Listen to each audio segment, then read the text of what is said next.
안녕하십니까, 혜원입니다. 혜원의 노노 현대적 응용하기 9번째, 지난번에 이어서 계속해서 제1학기편 8장 오늘은 되겠네요. 읽어드리면 군자 불중적 불위 학적 불고 주충신 무우 불여기자 과적 물탄계 탄자네요. 그렇죠? 단자, 어려운 한자는 위. 해석해 드리자면 먼저 군자는 불중, 중자는 무거울 중자잖아요. 그렇죠? 중후하다 할 때 중. 그러니까 말하고 행동하는 데 있어서 신중해야 된다 할 때 그때 중입니다. 그래서 우리가 말과 행동 중에 어느 것을 더 신중해야 될 것 같아요. 개인적으로 따지면 말이 더 신중해야 되겠죠. 그렇죠? 군자는 중하지 아니한다면 불위, 위험이 없다. 그렇죠. 어떻게 뭐 가벼운 사람은 그 말도 참 가볍잖아요. 그렇죠? 말도 안 하는 사람은, 입이 무거운 사람은 나중에 말 한마디 하더라도 좀 금의가 있지 않을까요? 근데 뭐 말을 많이 하는 사람은 그 사람 또 하면 말 그렇고 그러니까 하여튼 내가 군자는 어떤 중후함이 있어야 된다 그런 얘기인 것 같아요. 그리고 또 불중 중후함이 없다면 뭐를 어떻다고 해? 학적 배워도 그 배움이 불고 견고하지 않다라고 그런 얘기인 것 같아요. 이 중후라는 의미는 예를 들어서 이런 의미인 것 같아요. 만약에 요 학적이라는 말은 초등학생이 만약에 뭐 성적이 좋아서 대학교 갔다라고 했을 때 그때 20대가 대학의 학문을 느끼는 거하고 만약에 10대가 느끼는 학문은 어떤 깊이는 다르겠죠. 그렇죠? 바로 그렇게 이해하면 쉽게 이해되지 않을까 싶습니다. 그다음 주충신, 충과 신을 주로 삼아야 된다라고 했는데요. 이 충은 이제 지난번에 말씀드릴 때도 요 마음이 있고 여기 가운데 있다 보니까 요 마음을 어떻게 딱 집중해라 그런 의미죠. 그렇죠? 집중해라. 요거 신은 내가 말하는 데 입장에서 이제 믿음을 말하는데 사람 관계에서 말을 할 때는 신뢰가 있어야 된다라고 하는데 어떤 분들은 충은 이제 자기 자신한테 성실하게 하는 거고 신은 꼭 남한테 꼭 진실되게 하는 것. 결국 따지면 자타, 자기 자신과 타인한테 그렇게 신뢰를 해라. 주충신 바로 그런 의미 같아요. 그리고 무우 이제는 버두자잖아요. 버두라 말은 우리가 이제 여기서는 이런 의미 사기다. 사기를 교자로 풀이하는 것 같아요. 그러니까 불여기자 나와 이제 기자 같을 여자 나와 같지 아니한 사람을 무우 벗으로 삼지 말아라라고 얘기를 하네요. 이제 옛날 어른들이 그런 말 했잖아요. 친구를 사귀되 너보다 나은 놈을 좀 사귀라 그런 말 하잖아요. 뭐 항상 나이 어린 애들 사귀라 뭐 사귀면 좀 이상하다 그런 말 하잖아요. 그런 뜻은 같아요. 무우 불여기자 나와 같지 않는 사람을 친구로 삼기지 마라. 그리고 과적 물탄계 과는 이 과오 가짜거든. 나한테 허물이라고 해. 과오 잘못 그런 잘못이 있으면 이때 물자는 그 영어로 만든 must not 뜻이 must not should not 그런 식으로 하지 말아라. 뭘 하지 말아요? 이 탄자는 이 끓일 탄지 끓이다 한다. 물을 끓이는 게 아니라 하기 싫어한다 그런 의미죠. 그렇죠?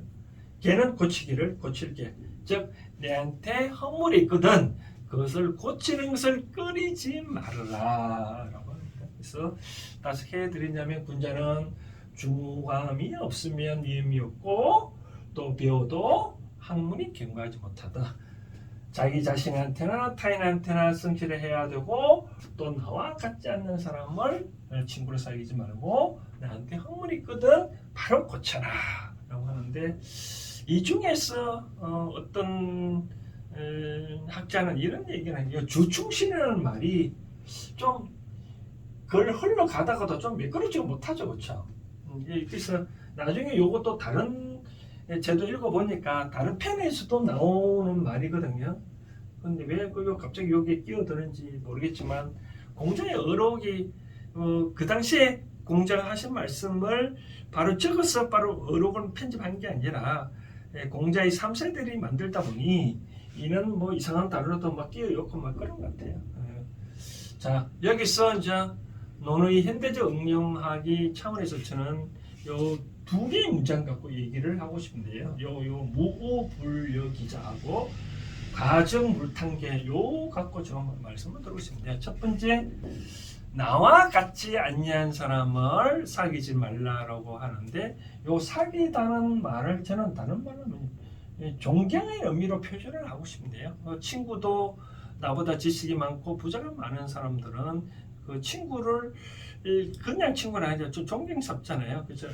뭐 우리나라 속담에 그런 얘기 있대요. 뭐 나보다 재산이 10배를 많은 사람은 쉽게 해서 비운다 이거죠. 그죠?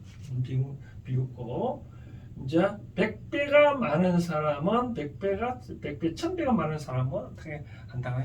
존경스럽고 그리고 10,000배가 되는 사람은 기꺼이 하인이 된다라고 그런 얘기를 하는데 저는 이런 이야기를 말씀을 하고 싶습니다. 상대가 어떤 지식이 많은 사람이나 부자가 되는 사람을 그러한 사람을 내가 존경을 해야 그 상대에 갖고 있는 지식이든 재물이든 그 기운이 나한테 오거든요. 예를 들어서 이런 경우가 있겠죠. 어떤 개인 사업을 한다 하더라도 밑에 종업원이 있고 사장이 나가 있다면 이 종업이 하는 일이 만약에 전문직이다라고 사장이 있다면 이 전문직 하는 일을 모른다면 이 밑에 하는 사람의 일을 존경을 해야 이 사람에 관련된 기운을 내가 받을 수 있는 거거든요. 근데 밑에 사람은 이걸 존중을 못하면 나보다 뛰어난 이 기술을 가진 사람을 존경을 못하면 이거는 나한테 이 기운이 올 수 없는 거잖아요. 그렇죠? 비록 나보다 나이가 어린 사람이 하더라도 그 기술이 가능한 에서 또 예를 들어서 이런 거거든요. 대통령이라 하더라도 다 존경스럽냐? 만약에 대통령이 골프를 처음 친다. 프로다. 그러면 대통령은 이 골프 선수한테 존경, 이 실력 많은 어떤 존중을 해야 이걸 오거든요. 그래서 요거를 저는 의미로 하면 나와 같지 않는 사람을 쉽게 말해서 나보다 더 많이 어떤 그런 사람들을 존경을 해라라고 했으면 싶고, 그다음 가정물탄계 내한테 허물이 있으면 바로바로 고쳐라. 우리나라 속담에 타인이 어떤 코에 콧물이 흐르면 내가 또 콧물가 있지 않냐는지 닦아라고 얘기를 하다시피 저는 아버님이 항상 저한테 하는 얘기가 이런 얘기 나오는데 어떤 일이 잘못됐을 때 나중에 호미로 막을 물을 나중에 삽으로도 못 막는다라고 얘기를 하는데 들은 적이 있는데 우리가 그런 말 있잖아요. 뭐 네덜란드에 뚝이 있으면 물 조금 샌다. 그러면 이 호미를 막을 수 있는데 나중에 이 점점 커지면 삽으로도 못 막는다. 바로 그런 얘기거든요. 그래서 야 천불이 있으면 즉각 고쳐라 그런 얘기를 하네요. 그래서 부처님도 어떤 잘못된 어떤 인자가 있으면 처음에는 안 나타나지만 언젠가는 이것이 이게 허물이 쌓이고 그럼 얼마나 이제 더 언젠가는 나타난다 하거든요. 여기서 송곳이라 하더라도 맨 처음에 천을 하나 송곳이면 천을 하나 덮어 씌운다 하더라도 이 나중에 송곳을 치우지 않으면 나중에 점점 언젠가는 송곳이 요 5천을 바꿔도 나올 수 있거든요. 그래서 즉각 고쳐라라고 말씀을 드리고 싶네요. 그래서 이 공자가 하신 얘기 중에 요 두 가지 문장은 깊이 새겨둘 필요가 있지 않겠나라고 생각되어집니다. 자, 정리를 하자면 나보다 어떤 뭔가 모르게 좀 낫다 상대적인 개념으로 어떤 세상의 어떤 보편 타당한 어떤 개념상에서 나보다 많이 가진 어떤 지식이든 재산이든 어떤 그런 면에서 나은 면이 있으면 그 사람들을 배척하지 말고 존경을 해라. 그러면 나한테 그분들의 기운이 나한테 온다. 그다음 과정 물탄게 나한테 조금이라도 허물이 있으면 반드시 얼른 고치도록 해라. 그렇지 않으면 나중에 삽으로도 막을 수 없다라고 얘기하거든요. 우리가 그런 말 하잖아요. 뭐 거짓말이 더더시 거짓말을 낳고 처음에 거짓말 조금 했는데 이거 얼른 내가 수정하면 상관한데 거짓말하면 이것을 무마하기 위해서는 다시 거짓말 보태고 나중에 도리 헤어질 수 없는 그런 게 있잖아요. 그래서 그런 것들이 있다면 즉시 말하는 것이 나중에 내가 뒷감당 못할 일이 또 있을 수 있으니 내가 그 감당을 하려면 조금이라도 허물이 있으면 얼른 얘기를 하는 것이 도움이 된다라고 말씀드리고 싶네요. 해원의 노노 현대적 응용하기 오늘은 제1편, 제1학기편, 제8장 군자의 지켜야 할 제가 또 말씀드린 것은 이 논어를 이야기를 들어보면 군자라는 대목이 많이 나오는데 그때마다 공자께서는 다 다르게 얘기를 했는 것 같아요. 그러니까 사람에 따라 어떤 환경에 따라 어떤 사람이 공자한테 물어봤어요. 군자는 어떻게 일을 해야 됩니까? 군자는 무엇이냐? 그러면 그때 상황에 따라 얘기를 하는 것 같아요. 그래서 요거는 아마 일상생활에서 쉽게 말하자면 뭐 평범한 사람이 일상생활에서 할 때 군자는 어떠한 사람의 도리를 지켜야 된다고 얘기를 물으니까 좀 어떤 말과 행동의 입장에서 좀 신중해라. 그렇지 않냐면 네가 공부를 해도 그 배움에 어떤 깊이가 경과하지 못하고 또 네가 또 너보다 뭔가 좋은 사람을 사귀어야 나한테 그 사람의 기운이 나한테 온다라고 그런 얘기를 하네요. 또 나한테 허물이 있으면 즉각 고쳐라. 그렇지 않으면 나중에 당신이 감당하지 못할 그런 일이 있을 수 있다라고 공자는 말씀하신 것 같아요. 오늘 해원의 현대적 응용하기 오늘 여기까지 하겠습니다. 감사합니다.